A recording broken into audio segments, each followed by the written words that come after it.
नाजरीन, इस वक्त हमारे साथ तैयबा जोजा मोहम्मद सजाद मरहूम सकना ख्वासपुर, इनका हामन गुज़श्ता 4-4.5 साल से फौत हो चुका है। इनके ससुराल वाले इनकी 10-11 कनाल ज़मीन और इनका एक मकान है, उसको हथियाने की कोशिश में इनको ज़हनी टॉर्चर करते हैं और आए रोज़ बहाने से तशद्दुद का निशाना भी बनाते हैं। तैयबा इस वक्त हमारे साथ मौजूद हैं, ये आपको अपनी आप बीती सुनाती हैं।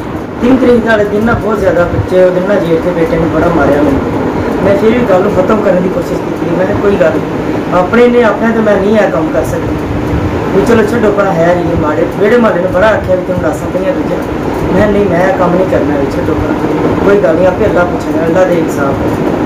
इन्होंने दोबारा फिर हम मारन तीसरी बार उन्होंने मारते। क्यों मारते हैं?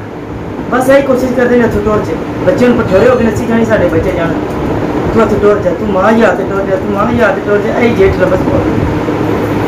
नहीं, आप तो उनका वो जो बेटा है जो फौत हो चुका है, आपके बेटे हैं, आप अपनी इज्जत लेकर उधर बैठे हुए हैं, आपको क्यों भगाते हैं? क्या वजह क्या है? असल में वजह उनको बोलो ना, बताए वजह क्या है। वजह तो कुछ भी नहीं है। सब ज़्यादा मसला जो है जमीन का तो मिलो मकान के इन्हों की बहुत ज़्यादा उन्हें टेंशन बनाई। वो आते ने बस हूँ तू हथ टुर जा, असी जानिए साडा मकान है, साढ़े बच्चे जान, साड़ी औलाद सानू दे, औलाद साड़ी है, तू अपने प्यो को टुर जा।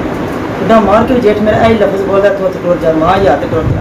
मैं नहीं जाना चाहती, मैंने मेरा कसूर दसो तुम मैंने क्यों कर देगी, कहते ने बस असा नहीं रहने चाहते। तुसा इन्हां खिलाफ कार्रवाई क्यों नहीं की? परवेज़ थाने दरखास्त नहीं दी? बिल्कुल की। मैं अपने अस्पताल भी गई जाकर रिपोर्ट कराई है, उन्होंने कोई कख नहीं किया अजे तक। वो बाहर धमकियाँ देंगे, रात के टाइम आते हैं, लाइटा मारते हैं कोठे। बस मैंने बहुत ज़्यादा डर है अपनी जान का। मेरे बच्चे ने तो मेरा उन्होंने जीना हराम कर दिया। की चाहते कि हुण की कर हुण मेरा यही दिल है इन्होंने तुसीं कार्रवाई करो तो इन्होंने तुसीं अंदर कराओ। मेरा बहुत इन्होंने जीना हराम की है, त्योहारे मैंने मार दिया। या हुण जी मार दी ना, हुण बड़ी डाढ़ी दी, हुण मैं उठ नहीं सकती है। मैनू नहीं लगता मैं हुण बच्चा जिक्कन दी मैनू मार पैगी। मेरी कमर जी जख्मां नाल भरी बहुत ज़्यादा मार दी। आंदे ने बस इत्थे तेनों नहीं रहन देना, एक ही गल नहीं रहन देना। थाने दरखास्त दी, थाने के कहंदे ने? वो बस कहंदे ने अज आ जाते, कल आ जाते, बस कौन पे आते हैं। उन्होंने कोई कख नहीं किया। 2 बारी मैं जाकर रोई पिटियाँ उन्होंने कोई अजे कख नहीं किया।